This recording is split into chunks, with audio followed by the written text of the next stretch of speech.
Caminhando mais à frente, nós vamos falar de organização e competência do Poder Judiciário.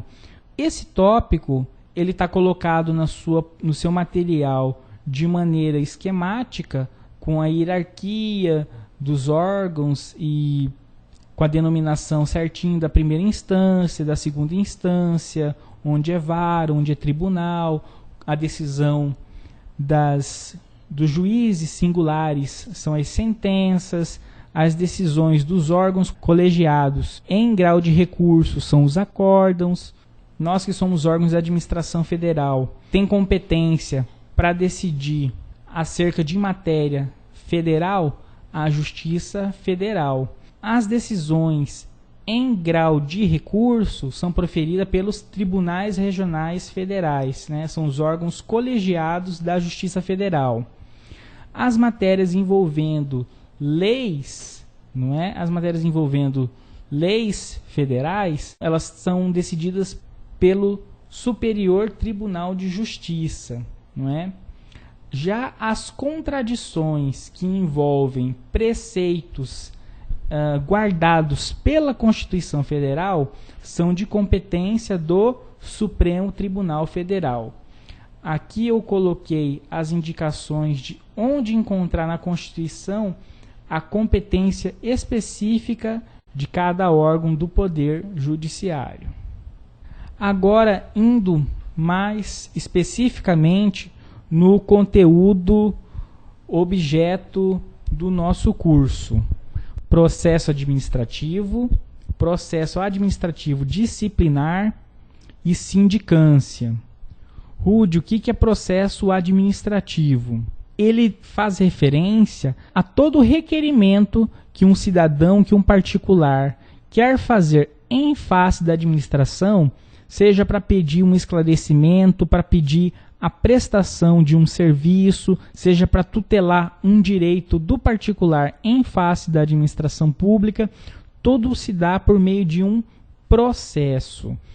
O processo ele vai indicar um conjunto de atos que seguem uma sequência pré-determinada entre o requerimento da parte interessada até chegar na decisão, até passar pelas instâncias adequadas da administração até a decisão final do órgão, certo? A lei que determina a maneira como um processo administrativo deve tramitar é a Lei 9784/99. Né? Essa lei é a lei do processo administrativo no âmbito federal. Então, lá nessa lei, a gente vai ter os deveres do cidadão em face da administração, né? Ele tem direito de ser bem atendido, o direito de participar dos atos da administração de produção de prova em face do interesse desse cidadão, direito de ter o seu pedido apreciado, caso ele seja negado, o requerimento do interessado seja devidamente fundamentada.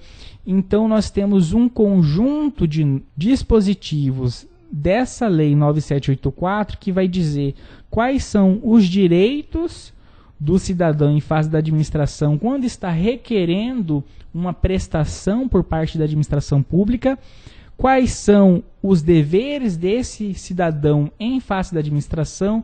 Então, essa Lei 9784 vai dar todos os balizamentos de como tramita, quais são as instâncias, né? Os balizamentos gerais. Cada órgão da administração pública federal, com base na Lei 9784, vai ter o seu regimento interno que demonstra onde os processos devem ser protocolizados, quais são as sequências de procedimento padronizado dentro daquele órgão. Ok, já entendi o que é processo. O processo é a relação que você constituiu através do documento, a relação entre o pedido do requerente, do administrado, e a apreciação da instância competente da administração pública. A protocolização do processo é que formaliza essa relação processual entre o interessado e a administração pública. Ok? Vamos então para um outro ponto, sindicância investigativa. A sindicância investigativa, por sua vez, se você for olhar na Lei 8.112, você não vai encontrar sindicância investigativa, você vai encontrar sindicância punitiva ou acusatória. É a mesma coisa? Não, não é a mesma coisa. Sindicância investigativa é diferente de sindicância punitiva ou acusatória. Essa sindicância investigativa está disciplinada por portaria, né, uma portaria da CGU, que é a 335 de 2006. Na definição trazida pela portaria da CGU, vai dizer que é um procedimento preliminar sumário. O que é um procedimento preliminar sumário? Significa que ela pode estar antecedendo um outro procedimento, seja uma sindicância punitiva, seja um processo administrativo disciplinar, né? Então ele é um procedimento preliminar. Por que ela é preliminar?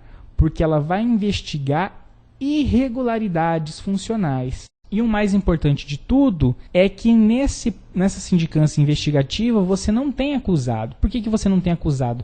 Porque você está investigando se um determinado fato aconteceu ou não e quem, hipoteticamente, praticou esse ato, né? Quem deve ser responsabilizado por aquele acontecimento.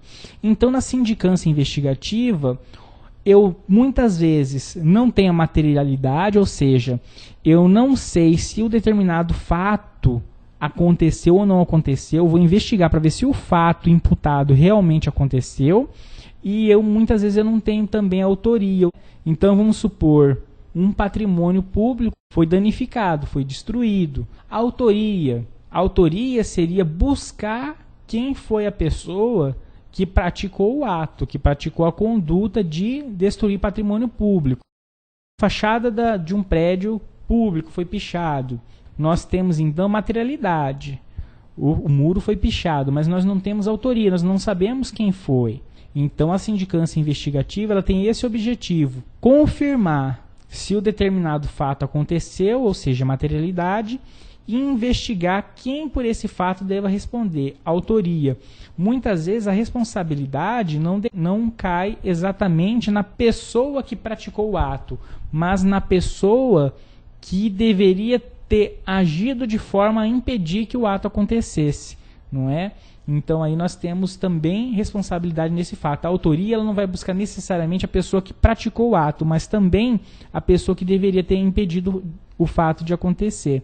Ok, então basicamente a sindicância investigativa é isso. A composição dela, ela pode ser feita por um ou por até mais de um servidor. Esse servidor ele deve ser efetivo, não necessariamente estáveis. O que isso significa? Que o servidor não precisa ter estabilidade no cargo. Ele pode ser um servidor que ainda está durante a sua fase de estágio probatório.